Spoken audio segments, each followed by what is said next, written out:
One of my favorites, it's one of our favorites, Chocolate Factory Shiraz.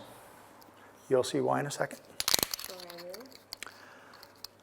I guess the big thing that you'll see with all our wines is it's about fruit definition and expression of what we're really growing out in that vineyard. It's not a lot of winemaking artifact. I don't use a lot of wood.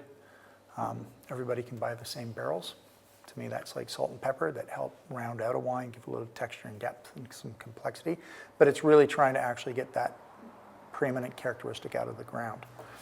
So big thing with McLaren Vale, when you actually put it in your nose, you get this real brambly black cherry. It's got little hints of mocha to the nose. Yeah, I can get that. But very fruit forward. Like, yeah. Out of all the Shiraz that we do, this is one of our top two. Chocolate Factory is that lovely, it's Black Forest cake in your gob. That's how my three-word line when it always comes to this wine, it's that Black Forest cake. So black cherries and it's got a bit of plums. Yeah. Yeah.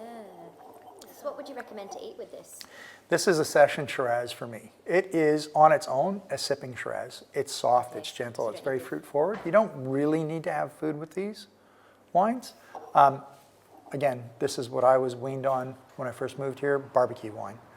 You know, you're not really focusing on what you're eating with it, you're just having it with a bit of food. Dangerous. It is. This is actually where I tend to point all the consumers that I have that come in and look and say, I don't drink a lot of wine. This is one of those first ones that I have them put it in their mouth. I can guide them through the range of what we make to something lighter or more full-bodied, but this is basically that entry point that shows you, you know, the structural elements of real wine. This is real fruit-driven Shiraz. Chocolate Factory to me is that Moorish bit to it, you know, that puckering acidity at the end that makes you want to have another mouthful.